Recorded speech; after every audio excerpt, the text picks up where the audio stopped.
Kipas tak kena Ana pun. Tak ke situ pula. Boleh pusing-pusing. Ana panas malam ni, tak tahu pasal apa. Ana daripada luar tadi ni.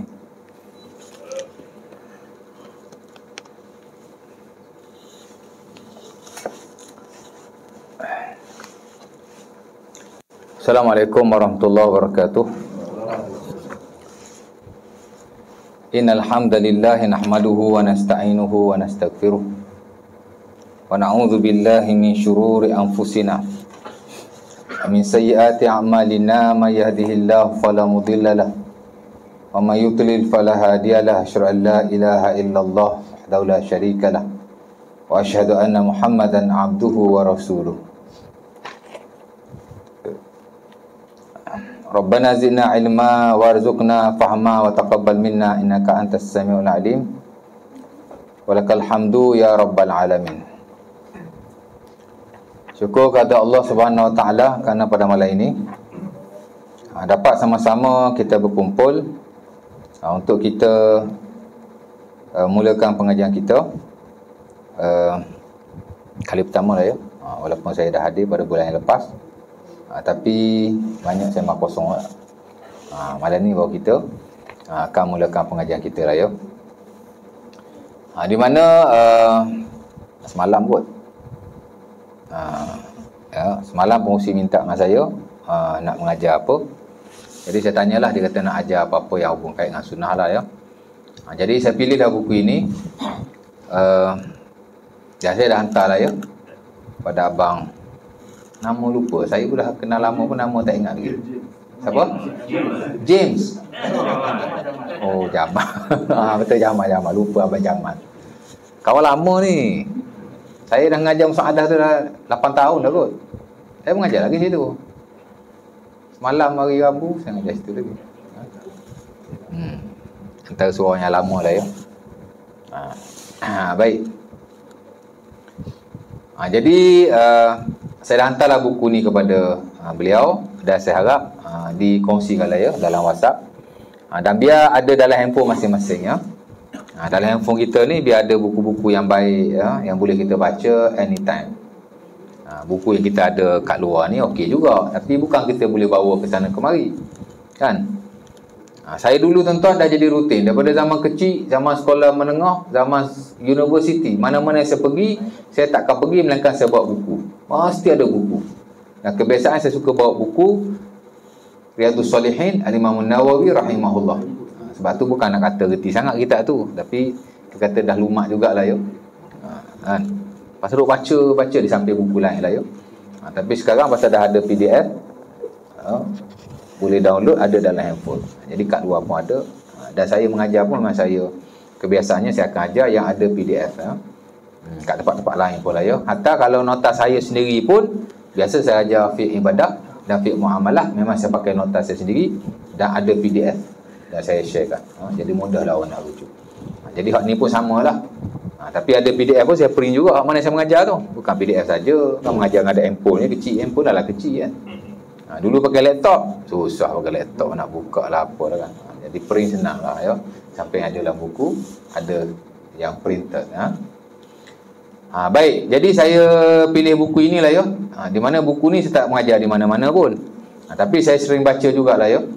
Kerana di internet memang ada satu laman web yang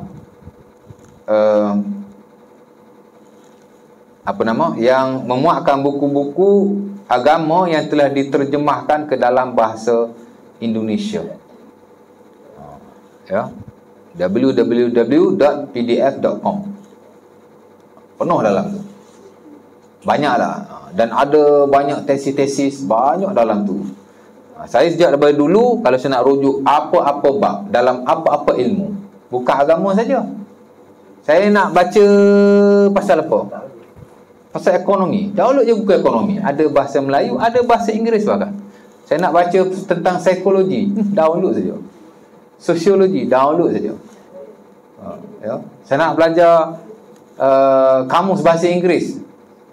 Ada hundreds of dictionary. dalam web berkenaan. Amat mudah sekali. Baik. Jadi kita akan baca buku ini. Buku ni dia bukanlah orang kata macam buku fiqh ibadat atau fiqh muamalah, bukan juga buku hadis, tapi dia buku yang memuatkan amalan-amalan yang ada hubung kait dengan sunnah Rasulullah SAW secara umum sehari semalam. Saya ada juga baca buku Sunnah Rasulullah dan Amalan Muslim Sehari Semalam yang dikarang oleh Syekh Khalid juga, tapi Syekh Khalid apa tu? Saya tak ingat nama dia penuh. Tapi telah diterjemahkan oleh Dr. Syahrir bin Jasaf ke dalam bahasa Melayu. Ada 2 tempat saya mengajar buku berkenaan. Satu di Surau Titi Daerah Shah Alam, dah 5 tahun dah. Dan satu lagi di Surau Bukit Ramah Putra, Surau Al-Hijrah. Saya pakai, dia sama je, Sunnah Sehari Semalam, tapi yang tu dia agak detail lah ya. Dan dia dalam bentuk buku, tak ada PDF. Dia dalam bentuk buku sahaja. Baik, buku ni dikarang oleh Syekh Khalid Al-Husainain. Tajuknya lebih daripada 1000 amalan sunnah Rasulullah SAW sehari semalam, merujuk kepada ibadah, doa-doa dan zikir ya. Dan juga beberapa amalan ringkas berkait dengan muamalah ataupun perhubungan kita sesama manusia. Ada jugalah sikit ya. Jadi saya kira buku yang ringkas tapi amat baik untuk kita belajar. Simple-simple saja, dia tak adalah berat sangat buku ni. Orang kata apa? Santai janji sampai. Bagus perkataan, saya suka perkataan santai janji sampai ya. Jadi itulah ya muka hadapannya. Ni cetakan siapa ni? Pustaka Imam Syafi'i. Ini Indonesia ya. Bahasa Indonesia, tapi Indonesia yang tak ada pekat sangat. Dia macam bahasa Melayu je, bahasa Indonesia, bahasa Malaysia sama je. Cuma ada beberapa perkataan dia agak berbeza. Tapi secara akademiknya sama. Kita boleh baca buku Indonesia sebab dia tak beza sangat. Kita boleh faham lah ya. Okey, pertama ada kata-kata pengantar penerbit. Ya. Di mana penerbit memulakan buku ini dengan suatu bacaan yang serasa tuan-tuan sering dengar. 1X muka surat dia. Kita pergi one by one ya. Adalah handphone? Ada, bagus. Buka tengoklah ya.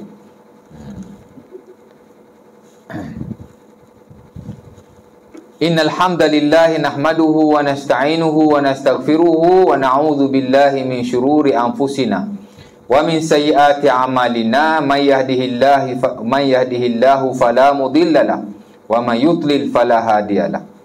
Wa asyhadu an la ilaha illallah wahdahu la syarikalah wa asyhadu anna Muhammadan abduhu wa rasuluh.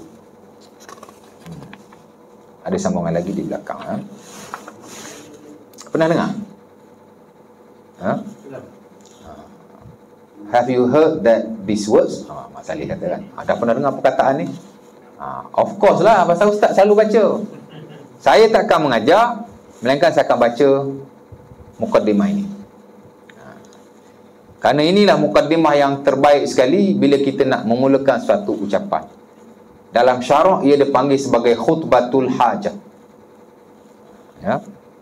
Sebab itu orang yang belajar hadis, orang yang belajar fiqh, kebiasaannya lah dia akan memulakan dengan bacaan ini. Ya. Dia tak akan memulakan dengan bacaan yang lain. Tak kata salah. Tapi ini adalah permulaan yang diajar oleh Rasulullah SAW kepada para sahabatnya, dan mereka tidak akan memulakan satu ucapan melainkan mereka akan baca ucapan ini. Ya. Apa?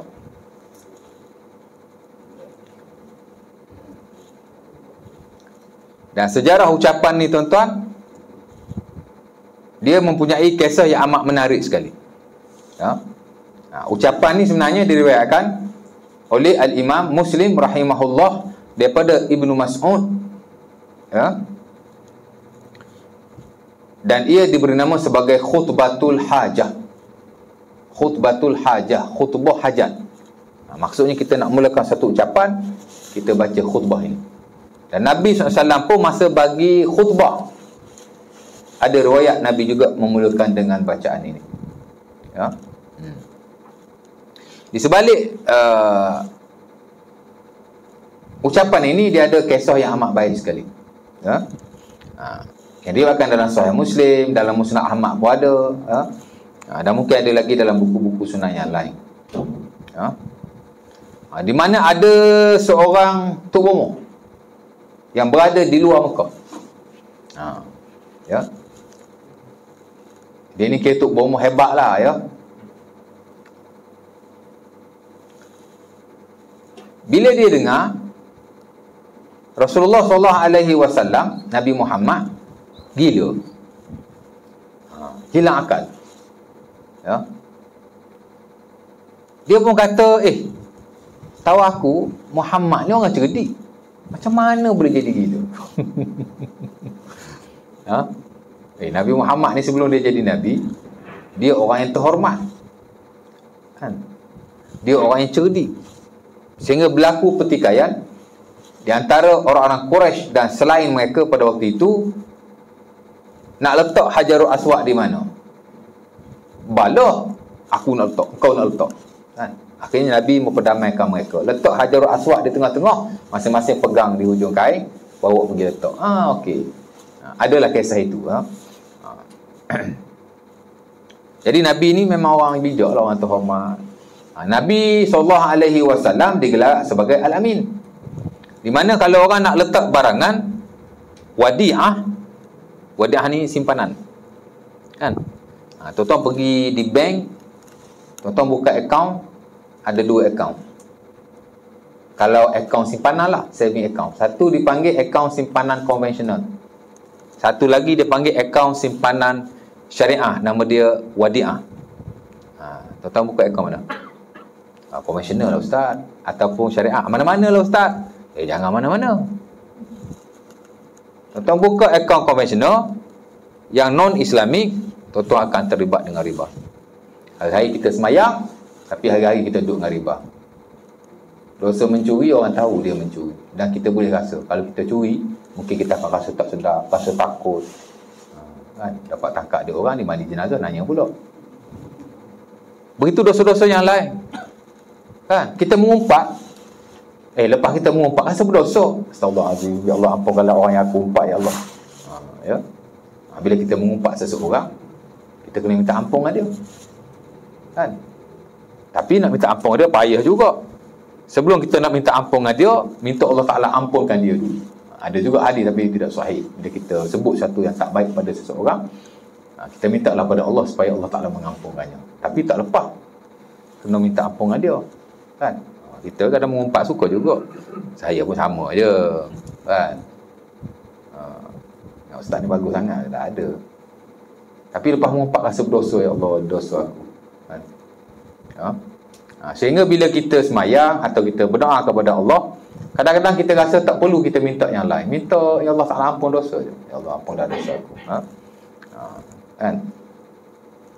Asal dosa banyak, kan? Takut-takut ibadah kita buat, pahala tu tak boleh nak cover dosa yang kita lakukan. Banyak dosa kita ni. Tapi kita rasa, tuan. Tapi dosa riba tak rasa, kan? Dah tak dapat untung apa-apa, tak rasa pula tu. Pasal apa saya kata riba? Tuan-tuan simpan duit di konvensional, duit tu dia akan gunakan di tempat-tempat yang tidak patuh syariah. Boleh jadi dia akan bagi duit tuan-tuan pinjaman kepada siapa-siapalah yang tidak patuh syariah, kan? Ada kilang arak nak pergi buat pinjaman di pusat perbankan berkenaan, dia pun bagilah pinjaman, duit tuan-tuan lah, dan dia ambil interest. Tuan-tuan tak dapat untung apa pun. Mungkin setahun tuan-tuan dapatlah dividen tu 1.2%, tapi lebih kurang 1%, 1% lebih, kadang-kadang kurang daripada 1%. Dia tak menjanjikan pulangan yang banyak, pasal simpanan bukan pelaburan. Dosa sama-sama tanggung. Nabi kata orang yang makan riba, orang yang tulis riba, orang yang jadi saksi riba, dan orang yang beri makan riba, kita lah tu.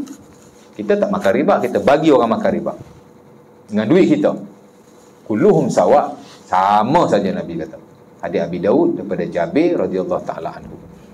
Jadi kita tak makan riba, kita bagi orang makan riba. Dosa sama. Tak rasa kan? Esok-esok kita tengok dosa riba banyak pada orang lain lagi. Nanya kita. Sebab tu elakkan. Ya. Simpan dalam akaun yang syariah wadiah. Ya. Sama je Ustaz? Tak sama. Tak sama. Ya. Dana kita akan dipelihara oleh syariah. Ya.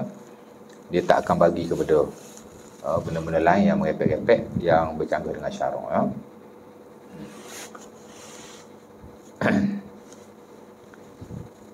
Jadi prinsip yang digunakan, prinsip wadiah, mana simpanan.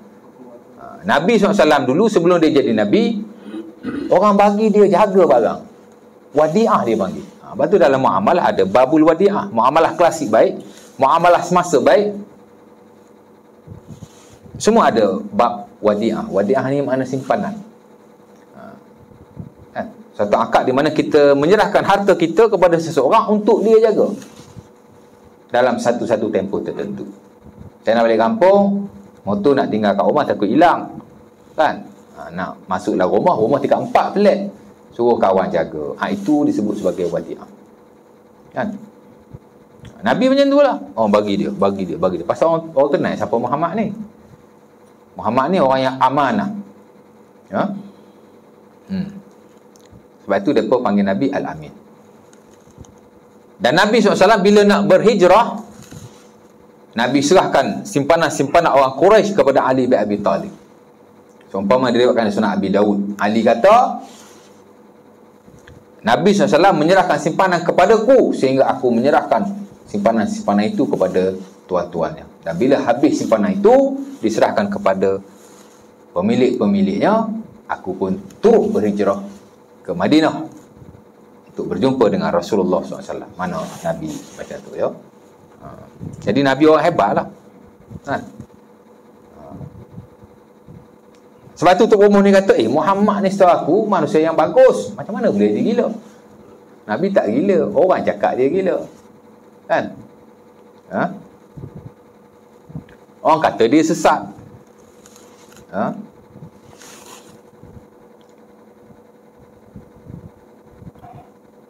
Orang kata macam-macam lah kat Rasulullah ni, tuduhan kan. Jadi dia dengar, aku nak pergi berubat, kata Muhammad ni. Dia kata, mau. Dia pun pergi. Pergi. Ni saya tak baca lah matan dia, saya bagi tahu kisah secara am saja. Matan tu pun saya dah lupa. Dulu hafal kan, dah tak guna kan. Jadi tapi kisah dia begitulah dia buat. Dia jumpa Rasulullah. Dia masuk jumpa Rasulullah. Rasulullah pun baca ni. Rasulullah baca kepada dia, Innal hamdalillah nahmaduhu wa nasta'inuhu wa nastaghfiruhu sampai habis. Terpegung dia. Dia kata aku tak pernah lihat. Dia kata aku tak pernah dengar satu ucapan sehebat ini. Hebat ucapan ni tuan. Orang yang tahu bahasa Arab, this is the best speech. Inilah speech terbaik. Bahasa dia tu, bagus. Puji Allah ni. Kan? Bahasa dia tu.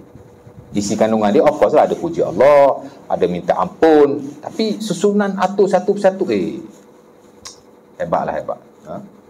Jadi dia kata, bila dibaca zikir ini, ucapan ini kepada Rasulullah, oleh Rasulullah, dia kata, aku tak pernah dengar ucapan sehebat ini. Terpegung dia. Lalu dia masuk Islam. Patut-patut dia nak pergi berubat Rasulullah. Akhirnya dia kena berubat. Dia jumpa Nabi-Nabi ni tak gila rupanya. Lagi cerdik daripada dulu. Akhirnya dia masuk Islam. Itulah cerita dia. Dia satu permulaan untuk satu ucapan yang amat baik sekali. Tapi hari ni kalau orang baca ucapan ini, nak kenal orang tu Wahabi tak Wahabi, dia baca ucapan ini. Dia jadi lagu tu pula. Kan? Kalau nak mulakan satu ucapan, mari sama-sama kita mulakan pengajian kita dengan Al-Fatihah. Ataupun marilah sama-sama kita baca surah sekian-sekian. Kita hadiah kat Nabi, kita hadiah kat ni. Kalau lagu tu, ahli sunnah. Tapi kalau mula dengan macam ini, nak kenal ni Wahabi dah ni. Masya Allah.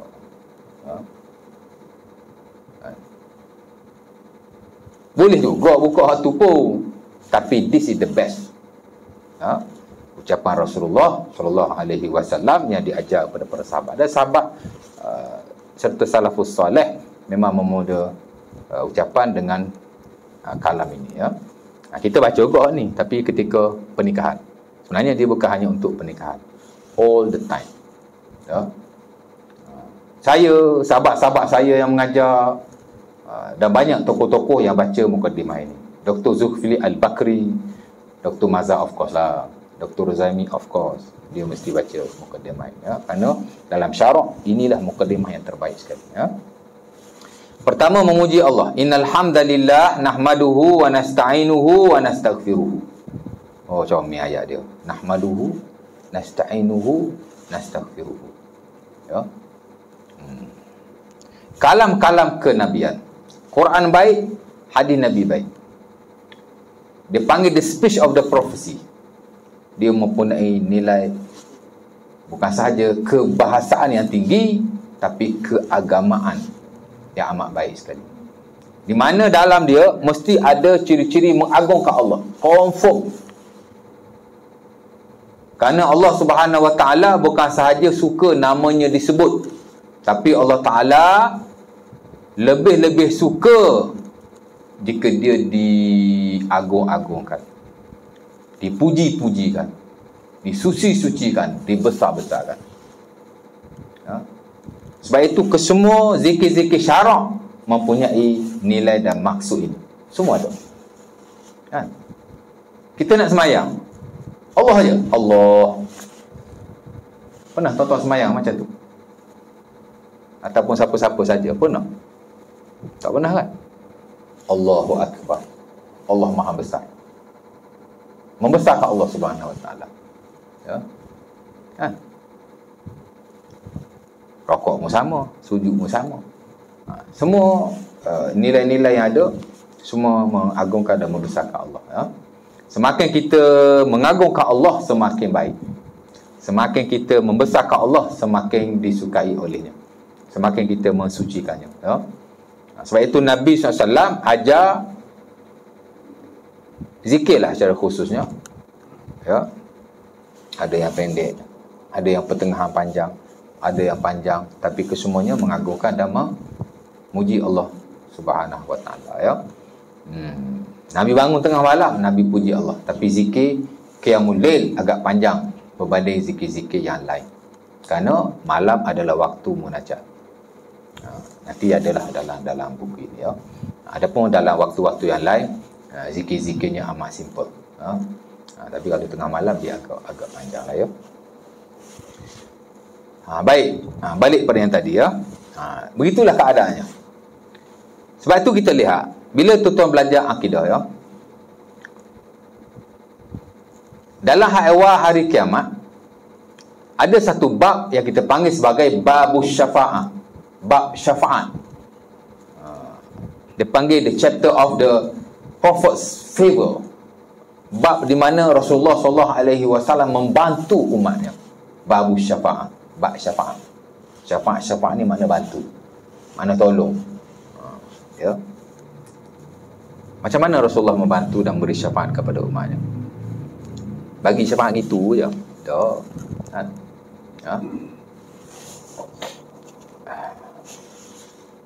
Ada belajar akidah sini? Ada akidah? Ada subjek akidah? Akidah ni English term dipanggil teologi. Ada subjek teologi, subjek akidah? Ada tak? Tengok jadual. Tanya akidah, tengok jadual. Mana jadual dia? Tak ada? Tak nampak mata anak ni. Kabur. Belum ada lagi? Kenalah ada subjek akidah satu. Tak ada lagi lah. Lepas ni cari seorang ustaz, ajar akidah. Tapi cakap kat ustaz tu, akidah yang berasaskan kepada rukun iman. Mana belajar tentang percaya kepada Allah. Belajar pula tentang percaya kepada malaikat. Belajar tentang percaya kepada kitab. Belajar pula berkaitan dengan rasul-rasul. Al-imanu bir rusul. Baca pula percaya pada hari kiamat. Belajar pula tu dan belajar tentang qada dan qadar. tu package kepada ilmu akidah. Belajar akidah berasaskan pada rukun iman, baru berjumpa bab syafaat. Kalau belajar bab sifat 20 daripada awal sampai habis takkan jumpa. Ya, sebab tu saya bukan anti sifat 20, boleh belajar. Itu hanya satu part daripada keimanan. Itulah beriman kepada Allah. Beriman kepada Allah ni ada beriman pada sifat-sifatnya, beriman kepada nama-namanya, beriman kepada perbuatannya. Ya. Tapi hak lain tu penting juga. Dalam bab beriman kepada hari kiamat, ada banyak buku-buku dalam market yang membahaskan akidah based on dipanggil faith pillars, rukun iman. Ya, satu-satu. Dalam bab syafaat tu baru kita jumpa. Ya. Satu hadis yang panjang, Nabi hadis itu dipanggil sebagai hadisul maut. Hadis ni manusia berkumpul beramai-ramai dan Rasulullah mula memberi syafaat kepada umatnya. Kan? Ada 3 atau 4 kali atau 5 kali Nabi bagi syafaat. Nabi memberi syafaat kepada umatnya dengan cara bagi dia sujud. Ya. Sujud sekali, tengok ada lagi umat dia yang akan masuk neraka. Sujud lagi, selamat sebahagian, tapi masih ada. Sujud lagi, ada lagi. Sujud lagi. Yang ingat Nabi syafaat sekali masuk syurga semua ke? Tak. Nabi sujud berkali-kali meminta syafaat kepada Allah untuk umatnya. Satu sampai 4 atau 5 kali. Ya. Ada riwayat sahih Nasai Bukhari dan Muslim bila beliau syafaat lah. Ya. Okey, apa Nabi baca dalam sujud?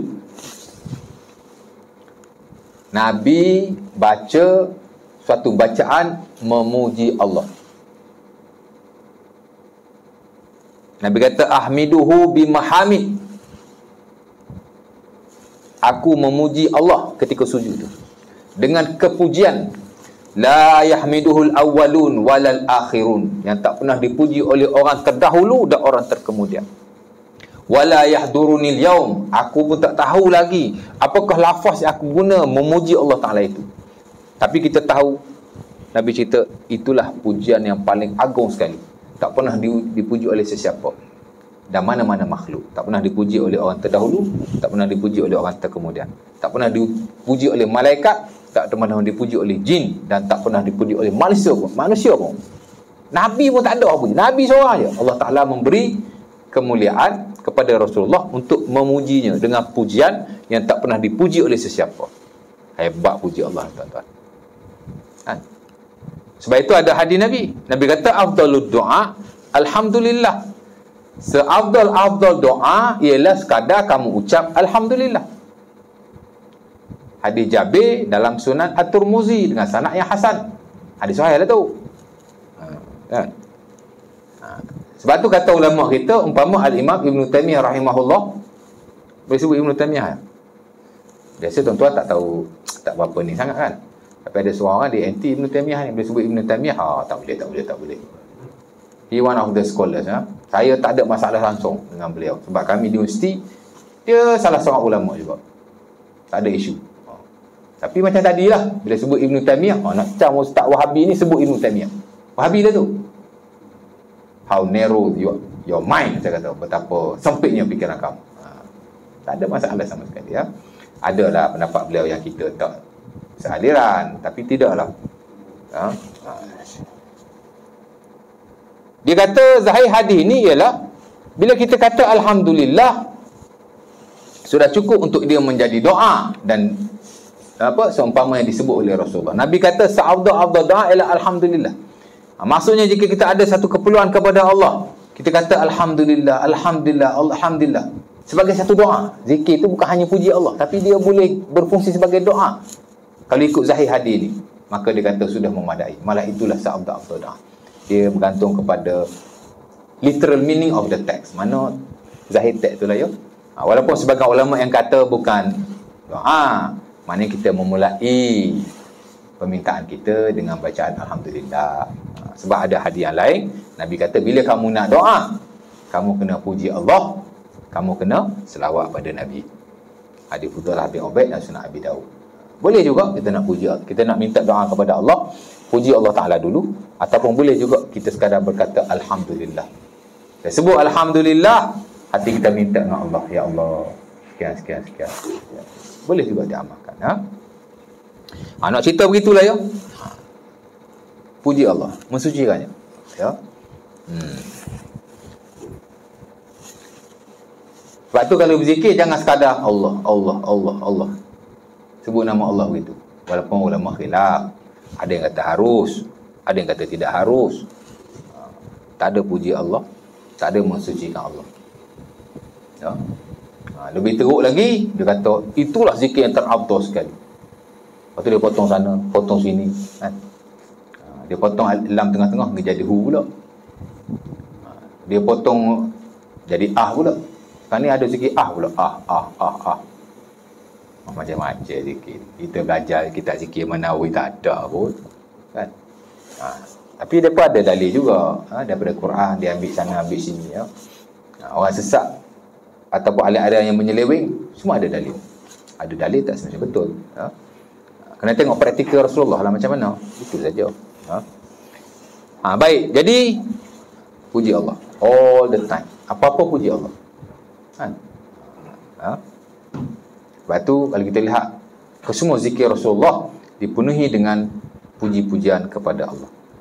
Pasal itulah asas kepada keabdian lah kita dengan Allah, ketuhanan Allah dan keabdian kita selaku hamba, ya. Jadi antara kehebatan ucapan ini juga ialah kerana dia dimulai dengan memuji Allah. Bahkan Allah sendiri memulakan kitabnya dengan memujinya. Betul tak? Apa surah pertama dalam Quran? Al-Fatihah. Apa pertama ayat dalam surah Al-Fatihah? Alhamdulillah. Walaupun ada setengah ulama kata ayat pertama Bismillahirrahmanirrahim. Umpama yang distandardkan dalam mazhab Syafi'i, dia kata ayat pertama ialah Bismillahirrahmanirrahim. Alhamdulillah ayat kedua. Tapi sebagian ulama dia kata Bismillah tu bukan daripada Al-Fatihah. Ayat pertama ialah Alhamdulillahirabbil alamin. Umpama yang standard dalam mazhab Maliki, Al-Imam Malik rahimahullah, dia tak kata Bismillah daripada Al-Fatihah, ya. Walaupun dia pun baca juga, tapi dia pun baca sir, baca perlahan je Bismillahirrahmanirrahim. Itu pun sama juga. Nak kenal Wahabi, baca Bismillah perlahan. Wahabi lah tu. Tak ada kena-mengenanya, kan? Maknanya baca perlahan ke baca kuat ke sama saja. Ada sebagai ulama kata baca perlahan because dia tak anggap ini daripada Al-Fatihah. Ada sebagai ulama kata ini daripada Al-Fatihah, lantas dibaca dengan kuat. Imam Syafi'i fatwa lama dia kata baca perlahan, fatwa baru dia kata baca kuat, ya? Jadi yang kata baca kuat tu Bismillah tu daripada ayat Al-Fatihah lah, ya. Dia mulai dengan Alhamdulillah ayat kedua. Tapi sebagai ulama kata ayat pertama ialah Alhamdulillah. Jadi Allah Ta'ala memuji dirinya permulaan sekali dalam kitabnya. Dan itu antara salah satu kehebatan Al-Quran. Sebab Allah Ta'ala suka dipuji. Dalam Quran banyak Allah Ta'ala memuji dirinya. Allah saja yang boleh puji diri sendiri. Manusia tak boleh, ya. Siapa-siapa yang memuji dirinya sendiri, sama ada dia puji dalam diri dia sendiri ataupun dia puji kepada orang, wah aku bagus ya, aku bagus ya. Ada jenis macam tu, ya. Dia sudah berdosa, masuk dalam konteks riya, dalam konteks ujub, ya. Itu dia panggil syirik khafi, syirik dalaman. Main-main, ya. Allah je boleh puji diri dia, ya. Baik, jadi dia kata innal hamdalillah, segala puji bagi Allah. Nahmaduhu, kami memujinya. Segala puji bagi Allah, kami memujinya. Wa nasta'inuhu, dan kami meminta pertolongan kepadanya, ya. Memang kita tidak minta pertolongan melainkan hanya kepada Allah Subhanahu wa taala. Kita minta tolong ayah kita, minta tolong anak kita, minta tolong adik-beradik kita tu macam mana pula? Maksud kita tidak minta pertolongan hanya kepada Allah ialah pertolongan yang absolut, yang mutlak. Adapun pertolongan kita sesama manusia, itu pertolongan dalam konteks-konteks keduniaan yang memang kita digalakkan di atas perintah Allah Ta'ala sendiri, kan? Di mana kata Allah wa ta'awanu 'alal birri wat taqwa wa la ta'awanu 'alal itsmi wal 'udwan. Tolong menolonglah sesama kamu dalam hal yang baik dan jangan kamu tolong menolong dalam hal yang tidak baik, hal dosa, permusuhan, Memang kita kena saling tolong-menolong sama kita. Bahkan Nabi sebut dalam hadis Muslim daripada Abi Hurairah, wallahu fi aunil abdi maka nal abdu fi auni akhi. Sesungguhnya Allah Subhanahu wa taala akan sentiasa membantu hamba-Nya selagi mana dia membantu saudaranya yang lain.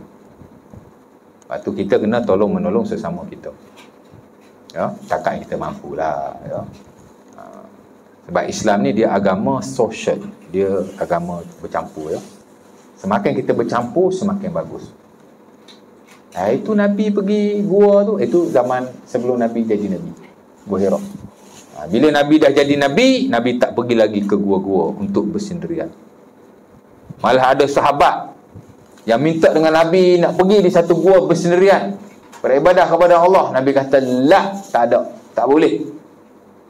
It's not allowable. Tak boleh. Ya. Seumpama yang diriwayatkan oleh Al-Imam Ibnu Jauzi daripada Abi Imamah dalam bukunya Talbisu Iblis. Ada seorang sahabat, dia balik daripada peperangan, dia jumpa satu gua di pertengahan jalan. Oh, cantik gua ni, dia kata. Kalaulah aku beribadah di sini bersendirian, alangkah bagusnya. Dia pun balik, dia tanya Rasulullah, boleh tak aku nak bersinar dalam kubur, dalam gua ni? Nabi kata, lah, tak boleh. Bersendirian untuk bermunajat kepada Allah pada malam hari di rumah kita. Sebab tu banyak peribadatan, pensyariatannya ialah secara berkelompok, berjemaah, kan? Jadi itu pun kita nak faham. Minta tolong tutup kipas boleh? Tadi panas, kan dah sejuk. Adem, jauh kata. Baik. Wa nasta'inuhu, kita hanya meminta pertolongan kepada Allah. Dalam hadis Al-Imam At-Tirmizi rahimahullah daripada Ibnu Abbas, kata Nabi, idza sa'alta fas'alillah, bila kamu nak minta sesuatu, mintalah daripada Allah. Idza sta'anta fasta'in billah, dan bila kamu ingin memohon sesuatu bantuan, maka mohonlah kepada Allah. Bantuan yang macam mana? Pertolongan yang macam mana? Pertolongan yang hanya layak bagi Allah lah. Pertolongan kita sama manusia, okey. Tapi ini pertolongan yang mutlak, yang mana tidak boleh diminta melainkan hanya kepada Allah. Kan? Tuan-tuan boleh minta duit dengan orang lain. Seseorang anak dia minta duit dengan mak dia. Mak, minta duit RM10 hari ni nak buat breakfast. Kan? Contohlah, ya. Tak boleh syirik tu. Minta duit dengan mak nak pergi makan, syirik tak mana, kan? Boleh minta duit dengan mak kita, tapi tak boleh minta rezeki dengan mak kita. Meminta perkara yang tidak layak diminta hanya kepada Allah, itu yang maksud yang kamu minta, melainkan selain kepada Allah Subhanahu Wa Taala. Minta rezeki tak boleh, Allah saja yang boleh bagi rezeki. Ya. Kita boleh minta doktor ubati kita, itu tolong menolong atau minta bantuan dalam konteks keduniaan sesama manusia, dalam konteks wa ta'awanu 'alal birri wat taqwa tadi. Tapi kita tak boleh minta doktor sembuhkan kita. Doktor boleh ubati kita, bagi ubat, kan? Bagi apa-apa yang dia bagilah, ya. Bagi vaksin. Ni dah kena third dose lah. Stand by for the fourth one. Fourth dose, dose keempat.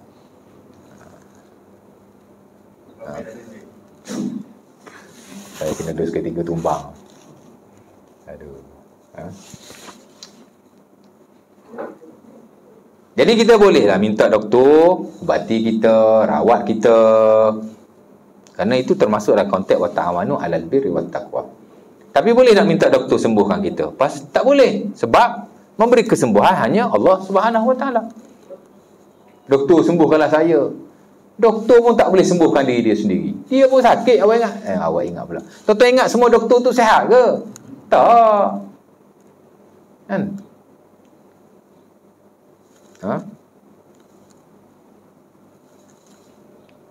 Doktor yang famous kat Facebook tu nama apa? Dr. Nordin Darus ke Darus?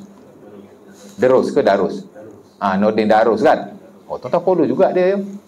Saya selalu tengok free-free kalau ada masa kan, memang saya follow dia pun. Dua malam lepas pun saya tengok ceramah dia. Makanan yang kalau kita makan dia jadi macam ubat, tapi tengok tak habis. Dia ceritalah. Dia banyak buat perkongsian yang baik. Dia doktor. Sejarah dia dulu pun dia kena kanser. Kalau doktor boleh menyembuhkan orang lain, doktor tak kena penyakit lah kan? Dan bukti yang lebih jelas ialah ramai yang pergi jumpa doktor, ramai yang sakit, tapi semua tidak sembuh kan? Kadang-kadang lagi jumpa doktor lagi sakit. Sebab doktor tidak boleh beri kesembuhan.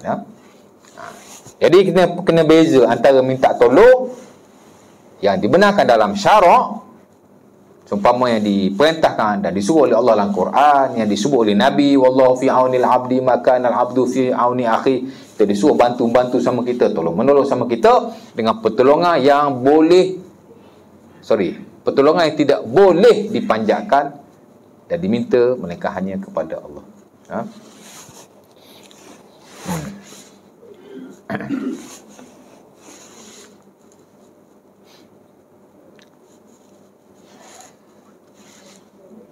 Kemudian wa nastaghfiruhu, dan kami memohon pengampunan daripada Allah. Puji Allah dua kali ya. Innal hamdalillah dengan nahmaduhu. Wa nasta'inuhu, minta tolong pada Allah.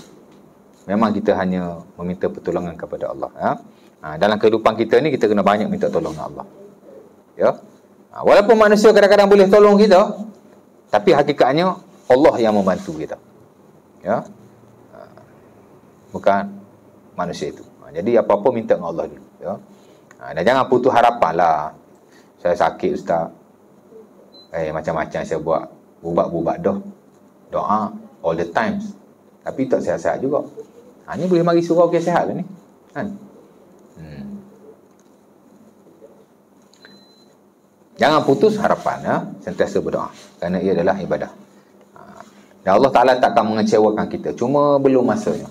Sebab itu Al-Imam Ibnu Atha'illah As-Sakandari dalam bukunya Al-Hikam, itu pun satu buku tasawuf yang bagus, buku Hikam Ibnu Atha'illah, hikmah-hikmah. Ya. Ada satu hikmahnya, dia kata janganlah kita berputus asa bila kita panjatkan doa kepada Allah atau meminta sesuatu daripadanya dan kita rasa macam Allah Ta'ala tak memakbulkan permintaan kita. Kerana katanya, sebagaimana kamu meminta kepada Allah, Allah Ta'ala telah jamin akan kemustajaban. Memang dalam hadis-hadis Nabi, memang Nabi ada menyebut bahawa bila kita minta kepada Allah, memang Allah Ta'ala jamin kemustajaban. Cuma kadang-kadang Allah Ta'ala bagi terus. Kadang-kadang Allah Ta'ala tak bagi. Allah Ta'ala bagi pada waktu yang lain. Kadang-kadang Allah Ta'ala tak bagi apa yang kita minta, Allah Ta'ala beri yang lain yang lebih baik. Ya. Macam Imam Ghazali sebutlah dalam Ihya Ulumuddin, kamu meminta satu benda dengan Allah, kamu rasa Allah Ta'ala tak bagi. Sedangkan ada banyak benda yang kamu tak pernah minta dengan Allah, Allah Ta'ala telah berikan kepadamu, dan itu lebih baik daripada apa yang kamu minta. Banyak benda yang tuan-tuan minta dengan Allah, Allah Ta'ala tak bagi. Dengan hak tuan-tuan tak minta, Allah Ta'ala bagi. Saya rasa lebih banyak. Dah mati dah, nak suruh berhenti ke? Saya rasa lebih banyak lagi yang kita tak minta, Allah Ta'ala bagi. Bahkan itu lebih banyak lagi. Bahkan lebih baik. Betul tak? Dah tak ada suara dah ni. Kejap suara tenggelam timbul, macam nak suruh berhenti ni. Tak apalah, perut saya pun dah lapar. Dah ada makanan tak? Nak kali standby makan ya. Kadang-kadang ustaz mari perut kosong, tak makan. Saya makan tadi lepas Jumaat. Special. Ustaz ni tahu nak makan saja. Memang saya suka makan. Ya. Balik pada yang tadi ya, nak tutup ni ya. Kat mana tadi?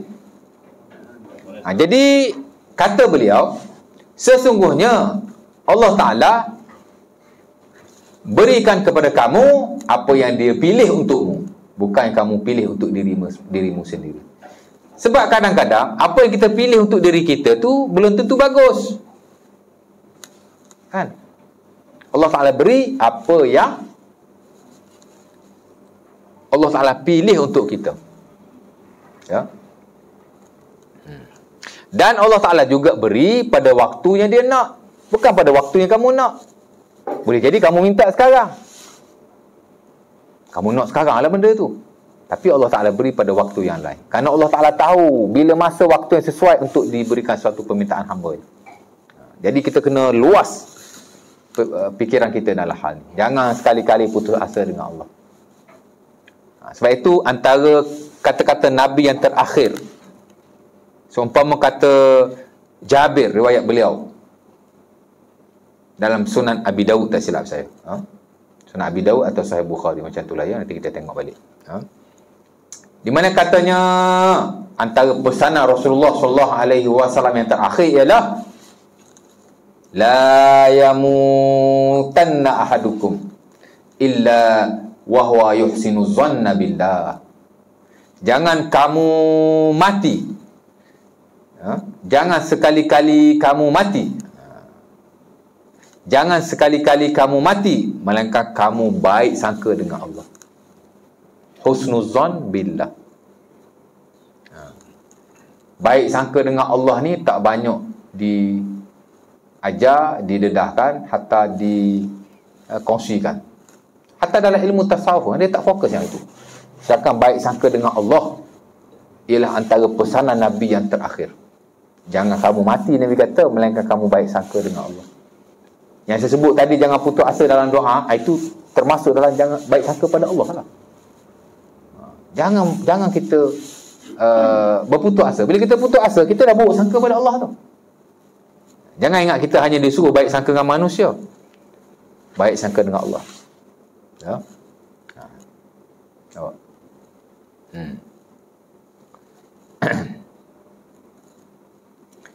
Jadi yang mana tadi? Dia puji Allah, dia minta pertolongan daripada Allah, dan akhirnya minta ampun daripada Allah. Wa nastaghfiruhu, minta ampun daripada Allah. Pasal tiga ni penting. Puji Allah, minta tolong dengan Allah, minta ampun daripada Allah. Dan Nabi SAW di hujung usianya memang dia banyak beristighfar kepada Allah Subhanahu Wa Taala. Maka itulah yang diperintah oleh Allah Subhanahu Wa Taala tak kala turunnya surah yang terakhir dalam Quran. Apa surah yang terakhir dalam Quran? Surah yang terawal tu tuan tahu. Surah Al-Qalam. Iqra bismi rabbikal ladzi. Pasal kita kecil-kecil dah dengar sirah tu kan. Tapi surah terakhir tak tahu. Ulama tak sepakatlah dalam isu ini, tapi sebahagian daripada mereka mengatakan bahawa surah terakhir dalam Quran ialah surah Iza Jaa Nasrullahi wal Fath, surah An-Nasr. Apa hujung ayat tu? Wa ra'aitan nasa yadkhuluna fi dinillahi afwaja fasabbih bihamdi rabbika wastaghfir innahu kana tawwaba. Allah Ta'ala suruh puji Allah, bertasbih, fasabbih bihamdi rabbika, bertasbihlah dengan kepujian Tuhanmu. Allah Ta'ala suruh puji. Allah Ta'ala suruh puji dia. Dan Allah Ta'ala suruh beristighfar, wastaghfirhu, beristighfarlah kepadanya. Itu antara perintah Allah yang terakhir. Kalau surah ini surah yang terakhir, itulah perintah yang terakhir, supaya kita beristighfar. Innahu kana tawwaba, kerana dia maha pengampun dan penerima, kerana dia maha penerima taubat, tawwaba. Maka kata Aisyah radhiyallahu taala anha dalam Sahih Muslim, Nabi mula membaca subhanakallahumma wa bihamdika Allahumma ighfirli. Seumpama diperintahkan oleh Allah, Nabi bertasbih kepada Allah dengan memujinya, dan Nabi meminta ampun kepada Allah. Di luar solat baik, dalam solat baik. Rokok Nabi mula baca subhanakallahumma rabbana wa bihamdika Allahumma ighfirli. Sujud pun sama, Nabi banyak baca di hujung usianya, subhanakallahumma rabbana wa bihamdika Allahumma ighfirli. Oh, boleh baca juga ustaz, bukan subhana rabbiyal a'la je. Sujud ni ada banyak bacaan. Subhana rabbiyal a'la hanya satu daripadanya. Rokok pun banyak bacaan. Subhana rabbiyal azim hanya satu daripadanya. Kan? Jadi kita baca, kita zikir, kita tahu rupanya ada banyak zikir diriwayatkan. Tapi yang Nabi banyak baca end of his life, hujung usia baginda, ialah Subhanakallahumma rabbana wa bihamdika Allahumma ighfirli. Ya. Sehingga kata Aisyah, Nabi banyak sekali membacanya. Kerana Nabi yuksir an yaqul subhanakallahumma rabbana bihamdika Allahumma ighfirli. Nabi banyak sekali membaca zikir berkenaan, dan dalam riwayat lain dia kata di hujung usianya. Dan di luar sembahyang pun Nabi banyak beristighfar selepas baginda bertasbih kepada Allah. Jadi amat penting sekali memuji Allah, bergantung harap hanya pada Allah, dan sentiasa meminta ampun daripada Allah Subhanahu Wa Taala. Dan kelebihan orang yang sentiasa beristighfar, esok-esok dia akan terpegun apabila melihat buku amalannya. Ya. Dan itu disebut oleh Rasulullah SAW dalam hadis yang diriwayatkan oleh Imam Tirmizi daripada Abi Hurairah radhiyallahu taala anhu dengan katanya, ya, tuba lima wajada fi sahifatihi istighfaran katsira. Itu penutup ramalan dia. Nabi kata, beruntunglah orang-orang yang esok-esok dia dapati dalam buku amalannya banyak sekali istighfarnya. Ya, jadi banyaklah kita beristighfar kepada Allah. Sebaik-baik istighfar ialah sayyidul istighfar. Ini the chief of istighfar, ketua istighfar, penghulu istighfar. Ya, seumpama diriwayatkan dalam Sahih Bukhari ataupun Muslim daripada Shaddad bin Aus. Ya, Allahumma anta rabbi la ilaha illa anta khalaqtani wa ana abduka wa ana ala ahdika wa wa'dika mastata' wa a'udzubika min syarri ma sana' abu laka bi ni'matika alayya wa abu bi dhanbi faghfir li fa innahu la yaghfiru dzunuba illa anta. Sehingga Nabi kata siapa-siapa yang baca pagi, dia mati sebelum petang, dia mati, dia akan masuk syurga. Kalau dia baca petang, dia mati malam, dia akan masuk syurga. Agak panjang lah ya? Tak panjang ya. Kalau tuan-tuan tak hafal, mungkin tuan-tuan boleh alah, kat internet pun ada, tekan je penghulu istighfar, dia keluar. Tekan kat image tu, dia keluar, print. Oh, tak boleh berguru dengan Google Ustaz. Ni bukan berguru dengan Google, berguru dengan Ustaz. Cuma Ustaz bagi panduan. Nak print, ambillah Google, kan? Ya, Google ni kita tak berguru dengan Google, kita hanya mengambil manfaat Google tu. Apa yang baik daripadanya, sedut ambil lah. Itu saja, bukan makna kita berguru dengan Google, kan? Ataupun tuan-tuan boleh beli buku Zikir Pocket ya. Ada banyaklah market Zikir Pocket ya. Baca, itu satu bacaan yang amat baik sekali ya. Habislah ya. Kemudian yang lain tu insya-Allah saya akan hurailah ya. Maksud kepada khutbah hajah, kerana ucapan ini amat bagus sekali maksudnya dari sudut perhambaan. Jadi saya cuba terangkanlah kepada tuan-tuan ya. Oh, jadi saya nak kena hafal lah ucapan ni Ustaz. Kalau dapat hafal lagi bagus. Oh, saya bukan mengajar, bukan bagi ceramah kat mana-mana. Tak mana tahu kan, kau buat halaqah dengan ahli keluarga ke, baca yang ni mula-mula sekali kan. InsyaAllah ta'ala. Jadi